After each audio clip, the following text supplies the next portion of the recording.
అందరికీ నమస్తే అండి. మనగడం లక్స్కి స్వాగతం. ఈరోజు మన వీడియోలో లక్కీ ప్లాంట్ను జీరో మెయింటెనెన్స్తో గడ్డిలాగా ఎలా పెంచాలో వీడియోలో చూపించబోతున్నానండి. స్వీట్ అండ్ షార్ట్గా చెప్పేసుకుందాం. వీడియో స్కిప్ చేయకుండా కంప్లీట్గా చూడండి. ఓకే అండి, వీడియోలోకి వెళ్ళిపోదాం. మనం చూస్తున్న ఈ లక్కీ ప్లాంట్ మన గార్డెన్లో ఉందండి. దీన్ని జెడ్ ప్లాంట్ అని కూడా అంటారు. ఇది ఒక సక్లెట్ ప్లాంట్కి చెందిన మొక్క అండి.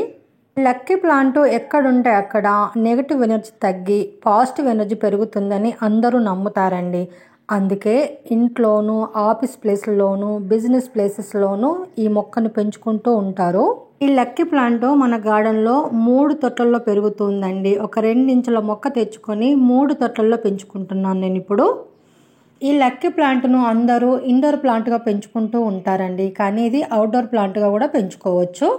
ఈ మొక్క మనము నాటుకునేటప్పుడే జాగ్రత్త తీసుకోవాలండి. మనం ఒక పెద్ద తొట్టిలో పాటి మిక్స్ సాయిల్ వేసుకొని మొక్క నాటుకున్నట్లయితే మొక్క హెల్తీగా పెరుగుతుందండి. అలాగే మొక్కకు నీళ్ళు ఇచ్చే విషయంలో కూడా జాగ్రత్త తీసుకోవాలి. మొక్కకి వారానికి ఒక్కసారి నీళ్ళు ఇవ్వగలిగితే చాలండి, అంతకన్నా ఎక్కువ నీళ్ళు అవసరం ఉండదు. వారానికి ఒకసారి నీళ్ళు ఇచ్చినప్పుడు ఆ మొక్క ఆ ఆకులలో వాటర్ను స్టోర్ చేసుకుంటుందండి. అందుకే లక్కీ ప్లాంట్ యొక్క ఆకులు మందంగా తేమగా ఉంటాయి. ఎప్పుడు మనం అబ్జర్వేషన్ చేసినట్లయితే ఆకుల్లో స్టోర్ చేసుకున్న వాటర్తో వారం రోజుల పాటు మొక్క బ్రతుకుతుంది. వాటర్ ఎక్కువైతే ఆకులను ఎల్లో కలర్ అయ్యి రాలిపోయి మొక్క మురిగిపోయి చచ్చిపోతుందండి. కాబట్టి రెయిన్ సీజన్లో తొట్లో వాటర్ నిల్వ లేకుండా చూసుకోవాలి. ఇప్పుడు స్టెమ్ కటింగ్స్తో మొక్కను ఎలా పెంచాలో చూద్దామండి. ఒక కొమ్మ కట్ చేశాను నేనైతే. వాటిని 2-3 ఇంచెస్ ఉండేలాగా చిన్న చిన్న కొమ్మలుగా కట్ చేసుకుంటే సరిపోతుంది. స్టెమ్ కటింగ్స్తోనే మనం ఈజీగా పెంచుకోవచ్చండి మొక్కల్ని. ఇలా కట్ చేసుకున్న తర్వాత ఆ కొమ్మలకున్న కింద ఉన్న ఆకుల్ని తీసేసుకోవాలండి. ఆ కాడ కనిపించేలాగా తీసేసుకొని అలా పట్టుకొని ఆ మట్లో పెట్టేసుకోవడమే. సింపుల్. లక్కీ ప్లాంట్ అనేది చాలా స్లో గ్రోత్ ఉంటుందండి, అందులో డౌటే లేదు.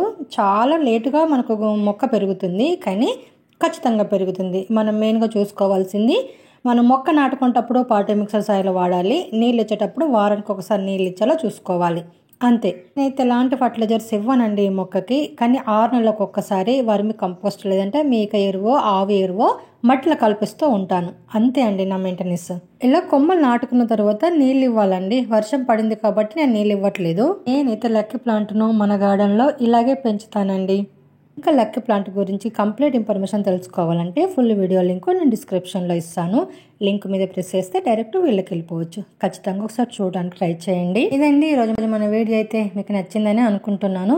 నచ్చితే మాత్రం లైక్ చేయండి, షేర్ చేయండి, మన ఛానల్ సబ్స్క్రైబ్ చేసుకోండి ప్లీజ్ అండి, సపోర్ట్ చేయండి.